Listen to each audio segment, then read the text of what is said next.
Julius Evola, Orientation, 1950.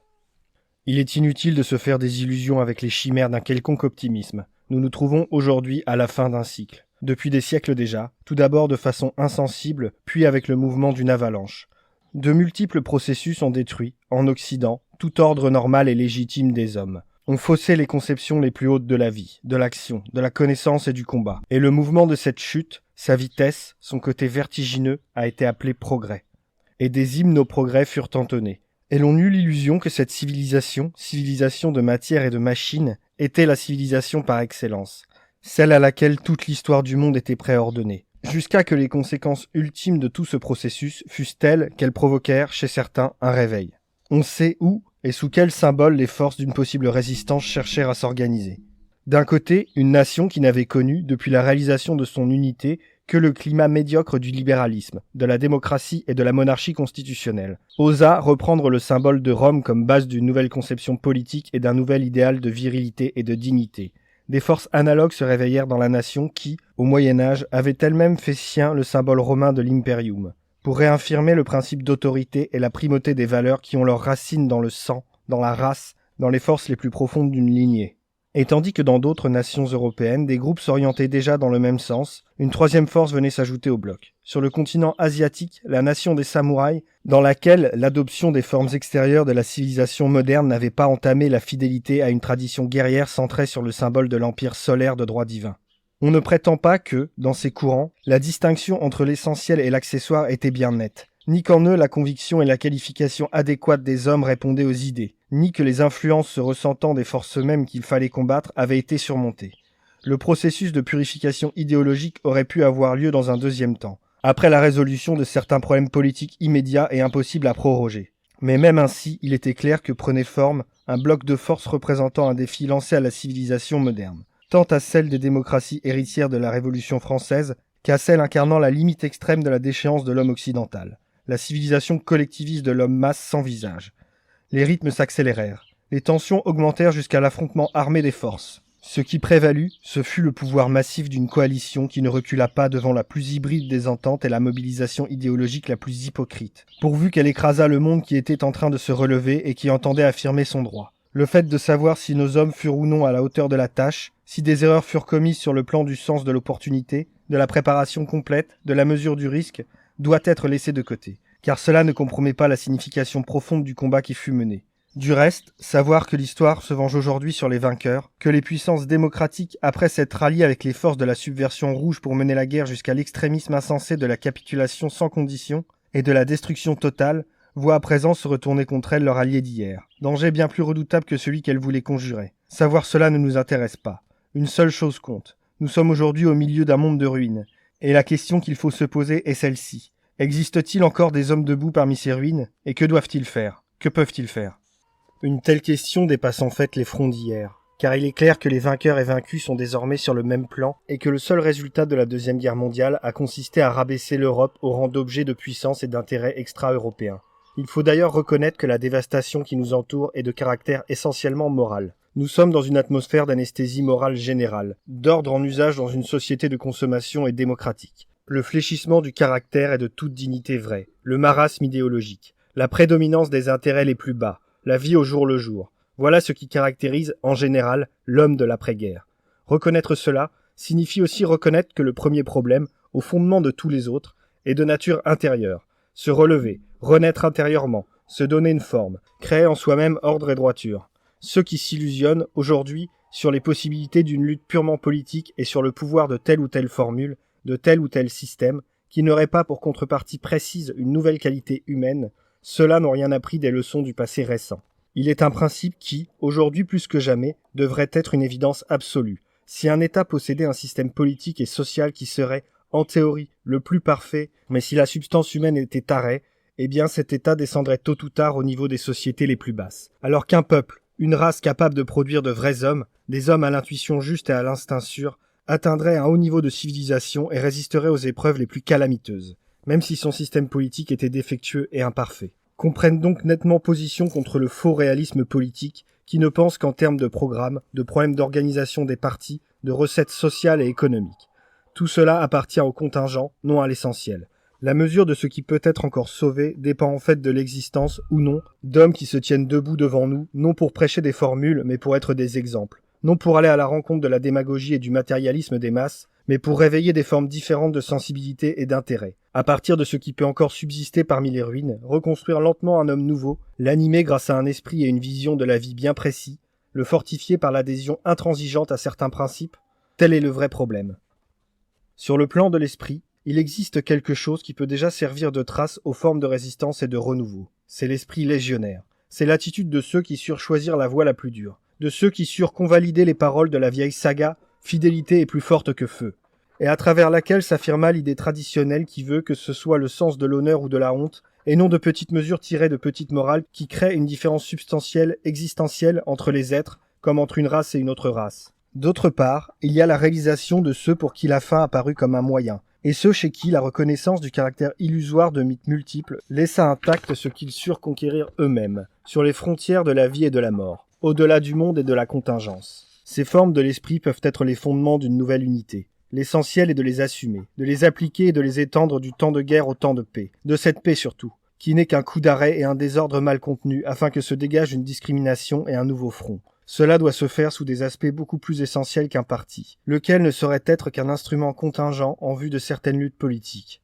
et même sous des aspects beaucoup plus essentiels qu'un simple mouvement, si par mouvement l'on entend seulement un phénomène quantitatif plus que qualitatif, fondé sur des facteurs émotionnels plus que sur l'adhésion sévère et franche à une idée.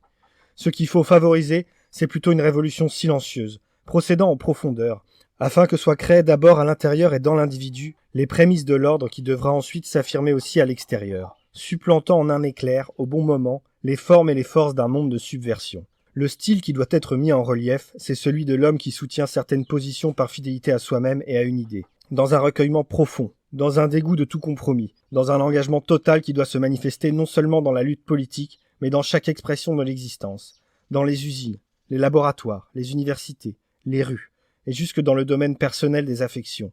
On doit en arriver au point que le type humain dont nous parlons, et qui doit être la substance cellulaire de notre front, soit bien reconnaissable, impossible à confondre, de sorte qu'on puisse dire « en voilà un qui agit comme un homme du mouvement ».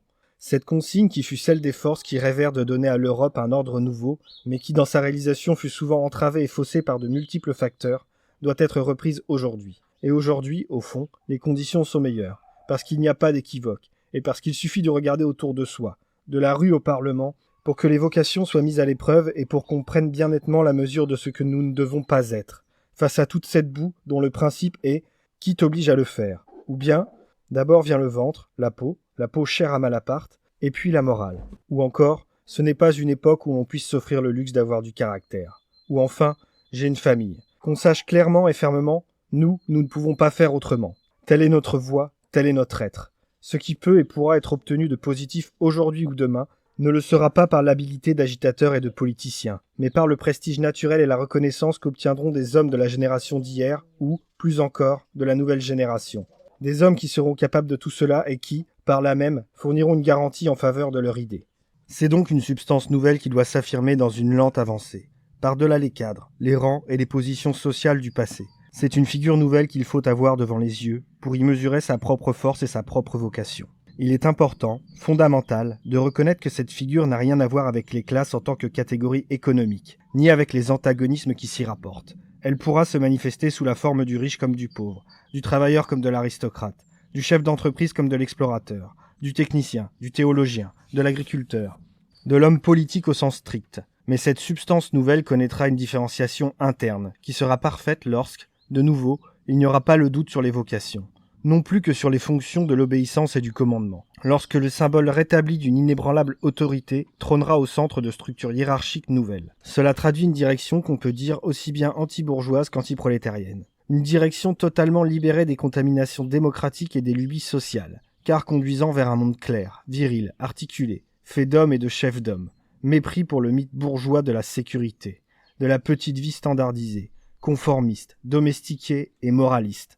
Mépris pour le lien anodin propre à tout système collectiviste et mécaniste, propre à toutes les idéologies qui accordent à de confuses valeurs sociales la primauté sur les valeurs héroïques et spirituelles par lesquelles doit se définir, pour nous, dans tous les domaines, le type de l'homme vrai, de la personne absolue, Et quelque chose d'essentiel sera réalisé lorsque se réveillera l'amour pour un style fait d'impersonnalité active, en vertu duquel c'est l'œuvre qui compte, non l'individu, en vertu duquel on est capable de ne pas se considérer soi-même comme quelque chose d'important, important étant au contraire la fonction, la responsabilité, la tâche assumée, le but poursuivi. Lorsque cet esprit s'affirmera, de nombreux problèmes, y compris d'ordre économique et social, se simplifieront. Problèmes qui resteraient en revanche insolubles si on les abordait de l'extérieur, sans la contrepartie d'un changement de facteur spirituel et sans l'élimination d'infections idéologiques qui compromettent dès le départ tout retour à la normalité, qui empêchent même de percevoir ce que normalité signifie. Il est en outre important, sous l'angle de l'orientation doctrinale mais aussi par rapport au monde de l'action, que les hommes du Nouveau Front reconnaissent avec exactitude l'enchantement des causes et des effets, la continuité essentielle du courant qui a donné naissance aux différentes formes politiques aujourd'hui en concurrence dans le chaos des partis. Libéralisme puis démocratie, puis socialisme, puis radicalisme. Enfin, communisme et bolchevisme ne sont apparus dans l'histoire que comme des degrés d'un même mal, des stades dont chacun prépare le suivant dans l'ensemble d'un processus de chute. Et le commencement de ce processus fut le moment où l'homme occidental brisa les liens avec la tradition. Méconnu tout symbole supérieur d'autorité et de souveraineté, revendiqua pour lui-même en tant qu'individu une liberté vaine et illusoire, devint atome au lieu de rester partie consciente dans l'unité organique et hiérarchique d'un tout. Et l'atome, à la fin, devait trouver contre lui la masse des autres atomes, des autres individus, et devait être impliqué dans l'émergence du règne de la quantité, du pur nombre, des masses matérialistes n'ayant d'autre dieu que l'économie souveraine. Dans ce processus, on ne s'arrête pas à mi-chemin. Sans la Révolution française et le libéralisme, constitutionnalisme et démocratie n'auraient pas vu le jour. Sans la démocratie, il n'y aurait eu ni socialisme, ni nationalisme démagogique. Sans la préparation mise en œuvre par le socialisme, radicalisme et communisme ne seraient pas nés. Le fait que différentes formes se présentent souvent aujourd'hui les unes à côté des autres ou les unes opposées aux autres, ne doit pas empêcher ceux qui voient vraiment de reconnaître qu'elles se tiennent ensemble. Réciproquement, elles n'expliquent que divers stades d'un même courant, d'une même subversion de tout ordre social normal et légitime. Ainsi, la grande illusion de nos jours consiste à croire que démocratie et libéralisme sont l'antithèse du communisme et ont le pouvoir d'endiguer la marée des forces du bas, de celle qu'on appelle, dans le jargon des syndicats, le mouvement progressiste. Illusion. C'est comme si on disait que le crépuscule est le contraire de la nuit, que le degré initial d'une maladie est l'opposé de la forme aiguë et endémique de cette maladie, qu'un poison dilué est l'antidote du même poison à l'état pur et concentré. Les hommes qui gouvernent cette Italie libérée n'ont rien appris de l'histoire la plus récente, dont les leçons se sont répétées jusqu'à la monotonie, et continuent leur petit jeu émouvant avec des conceptions politiques périmées et inconsistantes, au sein du carnaval parlementaire, véritable danse macabre sur un volcan non éteint. Mais nous devons avoir en propre le courage des choix radicaux. Le non lancé à la décadence politique dans toutes ses formes, qu'elle soit de gauche ou d'une soi-disant droite. Et, surtout, voilà ce dont il faut être conscient. On ne pactise pas avec la subversion, car faire des concessions aujourd'hui signifie se condamner à être totalement vaincu demain. Intransigeance de l'idée, donc, et capacité de se porter immédiatement en avant, avec des forces pures, lorsque le moment opportun sera venu.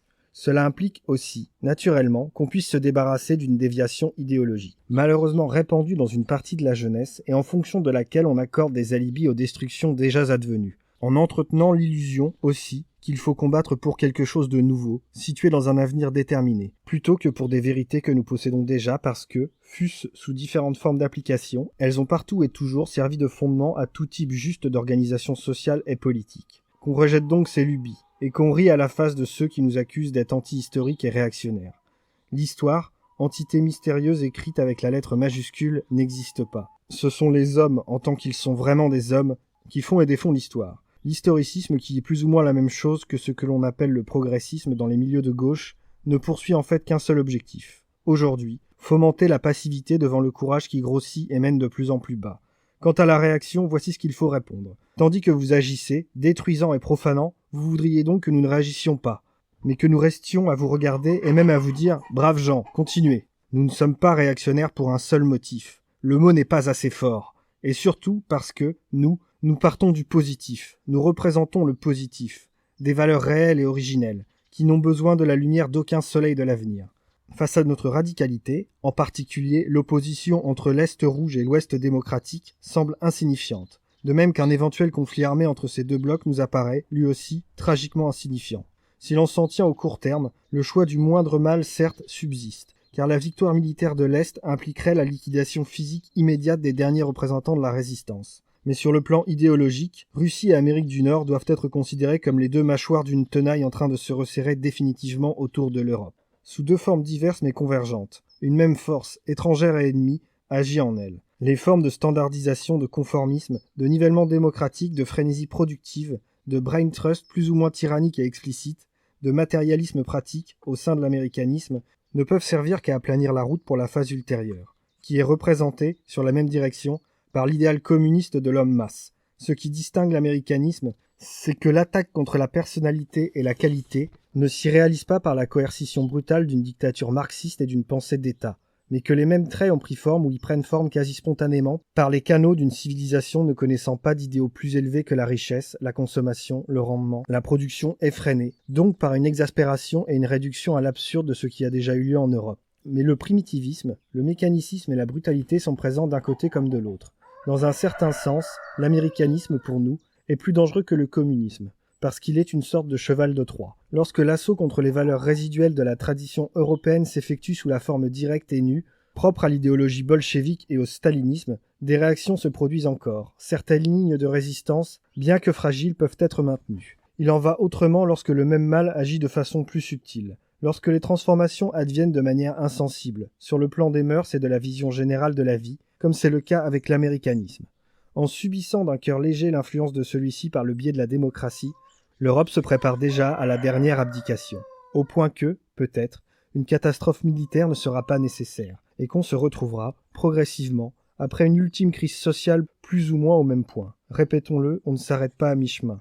Qu'il le veuille ou non, l'américanisme travaille pour son ennemi apparent, le collectivisme.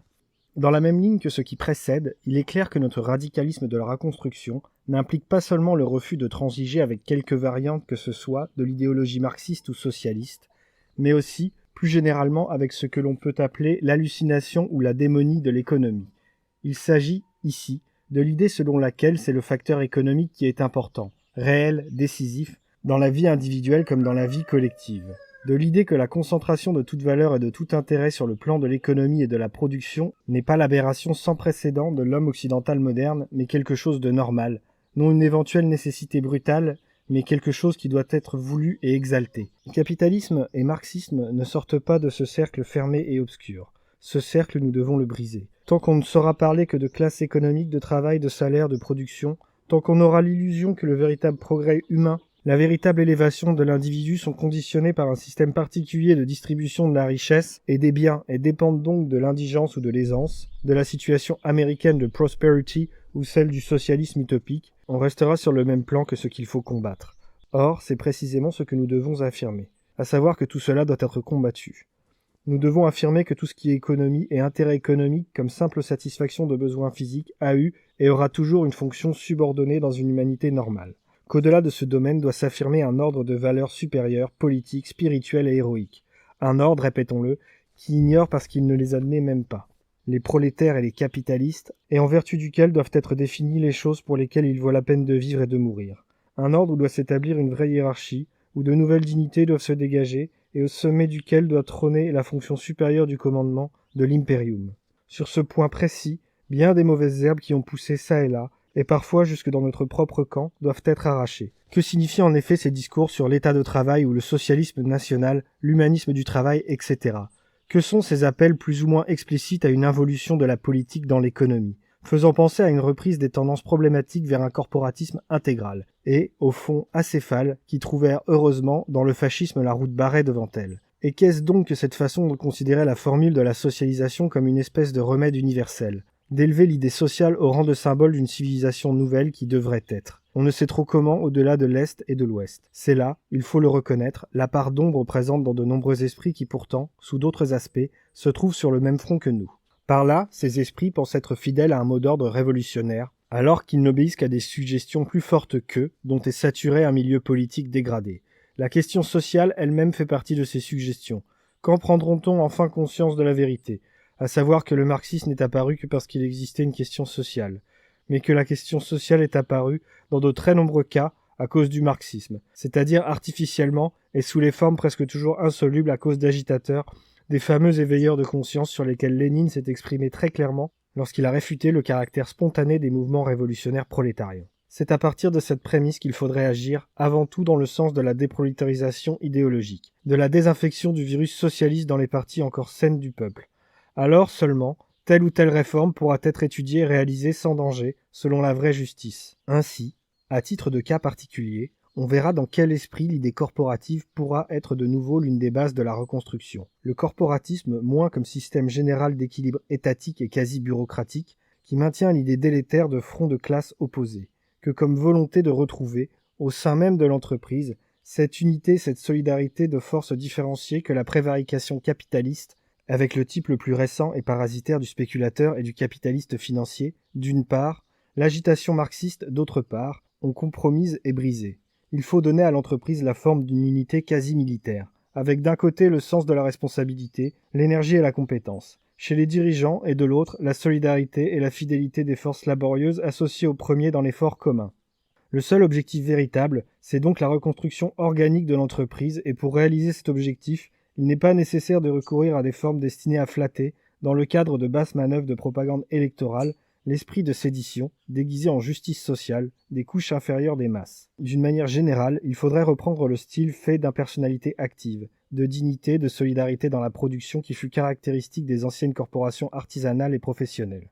Le syndicalisme avec sa lutte et avec les authentiques chantages dont il ne nous offre aujourd'hui que trop d'exemples, doit être banni. Mais redisons-le, on doit arriver à cela en partant de l'intérieur. L'important, c'est que contre toute forme de ressentiment et d'antagonisme social, chacun sache reconnaître et aimer sa fonction, celle conforme à sa nature, et sache voir ainsi à l'intérieur de quelles limites il peut développer ses potentialités et parvenir à une perfection spécifique.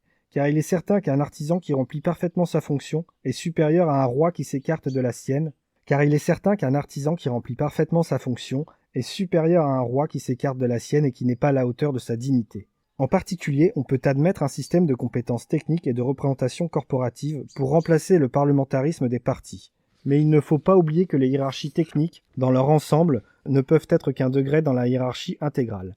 Elles relèvent de l'ordre des moyens qui doit être subordonné à l'ordre des fins, auquel seul correspond la partie proprement politique et spirituelle de l'État. Parler, en revanche, d'un état du travail ou de la production équivaut à faire de la partie le tout, et c'est s'en tenir, par analogie, à un organisme humain ramené à ses fonctions exclusivement psychovitales. Un tel choix, borné et sombre, ne saurait être notre drapeau, non plus que l'idée sociale elle-même. La véritable antithèse de l'Est comme de l'Ouest n'est pas l'idéal social, c'est l'idée hiérarchique intégrale. Sur ce point, toute incertitude est inadmissible. Même si l'idéal d'une unité politique virile et organique fut déjà une partie essentielle du monde qui a été vaincu, et l'on sait que, chez nous, le symbole romain fut évoqué de nouveau. Il faut admettre que, dans certains cas, cet idéal connut une déviation et avorta dans la direction erronée du totalitarisme.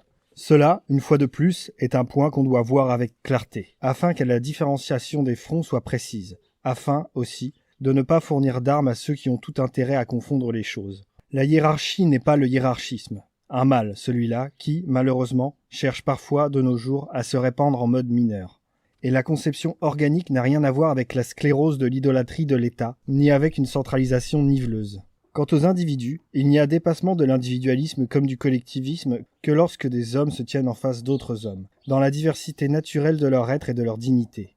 L'unité qui doit empêcher en règle générale toute forme de dissociation et d'absolutisation du particulier, doit être, elle, essentiellement spirituelle, doit être celle d'une influence centrale ordonnatrice, d'une impulsion qui, selon les domaines, revêt des formes d'expression très différentes. Tel est l'essence véritable de la conception organique, opposée au rapport rigide et extrinsèque propre au totalitarisme. Dans ces cadres, l'exigence de dignité et de liberté de la personne humaine, que le libéralisme ne sait concevoir qu'en termes individualistes, égalitaires et privés, peut se réaliser intégralement. C'est dans cet esprit que doivent être étudiées les structures d'un nouvel ordre politique et social, en de solides et claires articulations. Mais de telles structures ont besoin d'un centre, d'un suprême point de référence. Un nouveau symbole de souveraineté et d'autorité est nécessaire.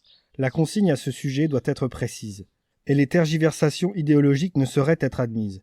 Il est bon de dire clairement qu'on ne touche ici aux problèmes institutionnels que de façon subordonnée. Il s'agit avant tout de ce qui est nécessaire à une atmosphère spécifique, au fluide qui doit animer tous les rapports de fidélité, de dévouement, de service, d'action impersonnelle, afin que soit vraiment dépassé tout ce que le monde politique et social actuel présente en fait de grisaille, d'aspect mécanique et sournois. Mais aujourd'hui, pour ce qui est de ce point, on finira dans une impasse si l'on n'est pas capable, au sommet, d'une espèce d'ascèse de l'idée pure. Certains antécédents malheureux de nos traditions nationales et, plus encore, les contingences tragiques du passé récent entravent, chez de nombreux esprits, la perception nette de la juste direction. Nous-mêmes sommes prêts à admettre l'incohérence de la solution monarchique. Si l'on songe à ceux qui ne savent aujourd'hui défendre que le résidu d'une idée, un symbole vidé et dévirilisé, comme celui de la monarchie constitutionnelle parlementaire. Mais nous devons déclarer de manière tout aussi tranchée notre refus de l'idée républicaine. Être antidémocrate d'un côté, et de l'autre défendre férocement, telle est malheureusement la terminologie de quelques représentants d'une fausse intransigeance, l'idée républicaine est une absurdité qui saute aux yeux. La République, nous entendons ici les républiques modernes, celles de l'Antiquité furent des aristocraties comme à Rome, ou des oligarchies, ces dernières présentant souvent le caractère de la tyrannie, appartiennent essentiellement au monde qui prit naissance avec le jacobinisme et la subversion antitraditionnelle et anti-hiérarchique du XIXe siècle. Qu'on la laisse donc à ce monde qui n'est pas le nôtre. En règle générale, une nation autrefois monarchique qui devient une république ne peut être considérée que comme une nation déchue. Pour l'Italie, il est inutile de jouer sur l'équivoque au nom d'une fidélité au fascisme de Salo. Car si pour cette raison on devait suivre la fausse voie républicaine, on serait précisément infidèle à quelque chose de mieux. On jetterait à la mer le noyau central de l'idéologie du Vategno, à savoir sa doctrine de l'État comme autorité, pouvoir, imperium. C'est à cette doctrine et à elle seule qu'il faut adhérer, sans accepter de descendre à un niveau inférieur et sans faire le jeu d'aucun groupe. La concrétisation du symbole peut rester indéterminée pour le moment. La tâche essentielle, c'est de préparer silencieusement l'environnement spirituel adéquat, afin que le symbole d'une autorité suprême et intangible soit perçu et recouvre la plénitude de son sens. À ce symbole ne saurait correspondre la statue d'un quelconque et révocable président de la République, et pas même celle d'un tribun ou chef populaire, détenteur d'un simple pouvoir individuel informe, privé de tout charisme supérieur, d'un pouvoir reposant en fait sur la fascination précaire qu'il exerce sur les forces irrationnelles des masses. Ce phénomène, auquel certains ont donné le nom de bonapartisme, a été interprété, à juste titre, non comme le contraire de la démocratie démagogique ou populaire, mais comme sa conclusion logique, l'une des sombres apparitions du déclin de l'Occident pour parler comme Spengler. C'est là une des pierres d'achoppement et une mise à l'épreuve pour les nôtres, la sensibilité par rapport à tout cela. Carlyle, déjà, avait parlé du monde des domestiques qui veulent être gouvernés par un pseudo-héros, non par un seigneur. Un autre point doit être précisé dans un ordre d'idées analogue. Il s'agit de la position à adopter face au nationalisme et à l'idée générique de patrie. Cela est d'autant plus opportun que beaucoup, aujourd'hui, tentant de sauver ce qui peut encore être sauvé, voudraient reprendre une conception sentimentale et, en même temps, naturaliste de la nation. Notion étrangère à la tradition politique européenne la plus haute et s'accordant mal avec la conception de l'État dont on a parlé. Abstraction faite que l'idée de patrie est invoquée chez nous de manière rhétorique et hypocrite par les factions les plus opposées et même par les représentants de la subversion rouge. Concrètement parlant, cette conception n'est pas à la hauteur de l'époque. Car d'un côté l'on assiste à la formation de grands blocs supranationaux, tandis que, de l'autre, il apparaît de plus en plus nécessaire de trouver un point de référence européen, capable d'unir, au-delà de l'inévitable particularisme inhérent à la conception naturaliste de la nation et, plus encore, au nationalisme. Mais la question de principe est plus essentielle. Le plan politique en tant que tel est celui d'unités surélevées par rapport aux unités se définissant en termes naturalistes, ce qui est aussi le cas de celles auxquelles correspondent les notions génériques de nation, patrie et peuple. Ce qui unit et ce qui divise, c'est l'idée. Une idée incarnée par l'élite et tendant à se concrétiser dans l'État. C'est pour cette raison que la doctrine fasciste, fidèle en cela à la meilleure tradition politique européenne, accorda à l'idée et à l'État la primauté sur la nation et sur le peuple, et estima que nation et peuple ne prennent un sens, une forme et ne participent à un degré d'existence supérieur qu'à l'intérieur de l'État. Il faut s'en tenir à cette doctrine précisément dans les périodes de crise, comme la période actuelle. C'est dans l'idée que doit être reconnue notre vraie patrie. Ce qui compte aujourd'hui, ce n'est pas le fait d'appartenir à une même terre ou de parler une même langue, c'est le fait de partager la même idée. Telle est la base, le point de départ. À l'unité collectiviste de la nation, des enfants de la patrie, sous la forme où elle a prédominé toujours plus à partir de la révolution jacobine, nous opposons quelque chose qui ressemble à un ordre. Des hommes fidèles à des principes, témoins d'une autorité et d'une légitimité supérieure procédant précisément de l'idée, bien qu'il soit aujourd'hui souhaitable, à des fins pratiques, d'arriver à une nouvelle solidarité nationale. On ne doit pas s'abaisser à des compromis pour y parvenir. La condition sans laquelle tout résultat serait illusoire, c'est que se dégage et prenne forme un front défini par l'idée, en tant qu'idée politique et vision de l'existence. Aujourd'hui, précisément, il n'y a pas d'autre voie. Il faut que, parmi les ruines, se renouvelle le processus des origines, celui qui, reposant sur des élites et sur un symbole de souveraineté ou d'autorité, unit les peuples à l'intérieur des grands États traditionnels, comme autant de formes naissant de l'informe. Ne pas comprendre ce réalisme de l'idée signifie rester sur un plan du naturalisme et du sentimentalisme pour ne pas dire carrément de la rhétorique patriotarde. Et au cas où nous voudrions appuyer notre idée sur les traditions nationales également, soyons très attentifs. car il existe toute une histoire nationale d'inspiration maçonnique et antitraditionnelle qui s'est spécialisée dans l'attribution du caractère national italien aux aspects les plus problématiques de notre histoire, à commencer par la révolte des communes soutenue par le guelfisme. Ainsi est mise en relief une italianité tendancieuse dans laquelle nous ne pouvons ni ne voulons nous reconnaître. Cette italianité, nous la laissons bien volonté à ces Italiens qui, avec la libération et le mouvement des partisans, ont célébré le deuxième Risorgimento. Idées, ordre, élite, État, hommes de l'ordre, quand ces termes soient maintenus la ligne tant que cela sera possible. Il faut maintenant parler du problème de la culture, mais non outre mesure. En effet, nous ne surestimons pas la culture.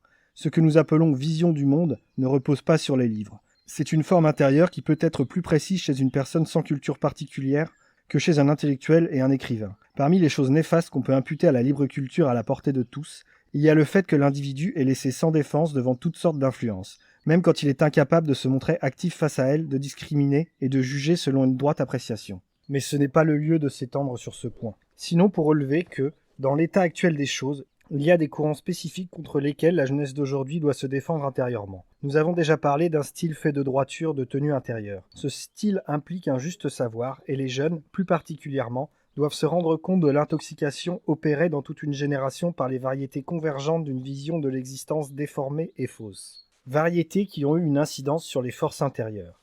Sous une forme ou sous une autre, ces toxines continuent d'agir dans la culture comme autant de foyers d'infection qui doivent être repérés et neutralisés. En dehors du matérialisme historique et de l'économisme, dont il a déjà été question, on trouve, parmi les principaux foyers d'infection, le darwinisme, la psychanalyse, l'existentialisme. Contre le darwinisme, il faut réaffirmer la dignité fondamentale de la personne humaine, en reconnaissant son véritable statut, qui n'est pas celui d'une espèce animale particulière, plus ou moins évoluée, parmi tant d'autres, qui se serait différenciée par sélection naturelle et resterait liée à des origines bestiales et primitivistes, mais un statut tel qu'il élève virtuellement au-dessus du plan biologique. Bien qu'on ne parle plus tellement aujourd'hui du darwinisme, sa substance perdure. Le mythe biologique darwinien, dans l'une ou l'autre de ses variantes, garde sa valeur bien précise de dogme, défendu par les anathèmes de la science, au sein du matérialisme de la civilisation marxiste et de la civilisation américaine. L'homme moderne s'est habitué à cette conception dégradée, s'y reconnaît désormais tranquillement, la trouve naturelle.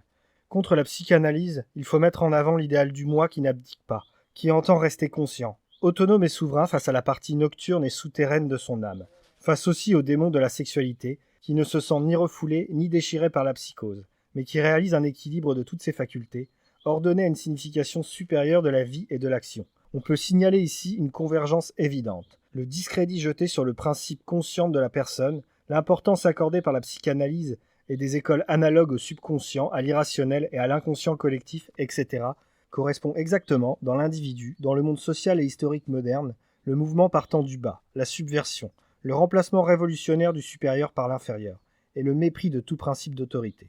La même tendance agit sur deux plans différents, et les deux effets ne peuvent que se compléter tour à tour. Quant à l'existentialisme, même si l'on y distingue ce qui est proprement une philosophie, une confuse philosophie, restée jusqu'à hier la chasse gardée de petits cercles de spécialistes, il faut y reconnaître l'état d'âme d'une crise érigée en système et adulée, la vérité d'un type humain brisé et contradictoire, qui subit sous la forme de l'angoisse, du tragique et de l'absurde une liberté par laquelle il ne se sent pas élevé, mais au contraire condamné, sans échappatoire et sans responsabilité, au sein d'un monde privé de valeur et de sens. Tout cela alors que le meilleur de Nietzsche déjà avait indiqué une voie pour rendre sens à l'existence, pour se donner une loi et une valeur tangible face à un nihilisme radical, à l'enseignement d'un existentialisme positif et selon son expression de nature noble. Telles sont les directions à suivre qui ne doivent pas être intellectualistes mais vécues, intégrées dans leur signification immédiate à la vie intérieure et à la conduite de chacun.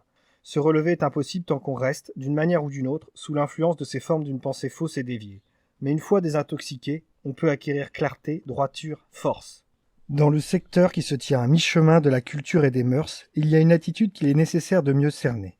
Lancé par le communisme, le mot d'ordre de l'antibourgeoisie a aussi été reçu, dans le domaine culturel, par certains milieux intellectuels engagés. C'est là un point où il s'agit de voir les choses bien clairement.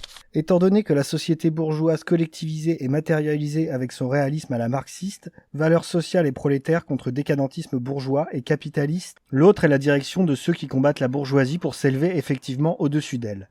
Les hommes du nouveau front seront, certes, anti-bourgeois en raison de leur conception supérieure, héroïques et aristocratiques de l'existence, ils seront anti-bourgeois parce qu'ils mépriseront la vie confortable. Anti-bourgeois parce qu'ils ne suivront pas ceux qui promettent des avantages matériels, mais ceux qui exigent tout d'eux-mêmes. Anti-bourgeois enfin parce qu'ils n'auront pas la préoccupation de la sécurité. mais aimeront une union essentielle de la vie et du risque sur tous les plans, faisant leur le caractère inexorable de l'idée pure et de l'action précise. Il y a un autre aspect encore par lequel l'homme nouveau, substance cellulaire du mouvement de Renaissance, sera anti-bourgeois et se différenciera de la génération précédente. Son refus de toute forme de rhétorique et de faux idéalisme, son refus de tous les grands mots qu'on écrit avec la majuscule, de tout ce qui n'est que geste, phrase destinée à faire de l'effet, mise en scène, dépouillement. Au contraire, nouveau réalisme dans l'appréciation exacte des problèmes qui se poseront, en sorte que l'important sera, non l'apparence mais l'être, non le bavardage mais la réalisation, silencieuse et précise, en accord avec les forces apparentées et dans l'obéissance à l'ordre venant d'en haut. Ceux qui ne savent réagir contre les forces de gauche qu'au nom des idoles, du style de vie et de la médiocre moralité conformiste du monde bourgeois sont déjà vaincus dès le départ. Ce n'est pas le cas de l'homme debout, déjà passé par le feu purificateur de destructions extérieures et intérieures. De même que, politiquement, cet homme n'est pas l'instrument d'une pseudo-réaction bourgeoise. De même, il se réfère, en règle générale, à des forces et des idéaux antérieurs et supérieurs au monde bourgeois et à l'ère économique. Et c'est en s'appuyant sur eux qu'il trace les lignes de défense et consolide les positions d'où partira soudainement, le temps opportun, l'action de la reconstruction. À ce sujet aussi, nous entendons reprendre une consigne qui ne fut pas suivie, car on sait qu'il y eut à l'époque fasciste une tendance anti-bourgeoise qui aurait voulu s'affirmer dans un sens analogue. Malheureusement, là aussi, la substance humaine ne fut pas à la hauteur de la tâche, et l'on alla même jusqu'à créer une rhétorique de l'anti-rhétorique. Considérons brièvement un dernier point, celui des rapports avec la religion dominante.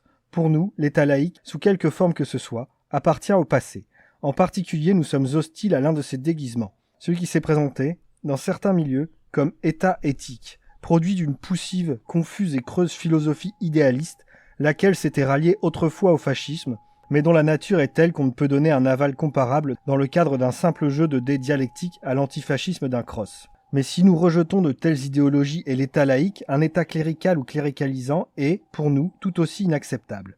Le facteur religieux est nécessaire comme arrière-plan d'une véritable conception héroïque de la vie, laquelle doit être essentielle pour notre front. Il faut sentir en soi, comme une évidence, qu'au-delà de cette vie terrestre, il y a une vie plus haute. Car celui-là seul qui se sent ainsi possède une force infrangible et inébranlable. Celui-là seul sera capable d'un élan absolu, tandis que lorsque ce dernier manque, défier la mort et ne pas prendre en compte sa propre vie n'est possible qu'en des moments sporadiques d'exaltation ou dans le déchaînement des forces irrationnelles. Et il n'y a pas de discipline qui puisse se justifier, chez l'individu, sans une justification supérieure et autonome.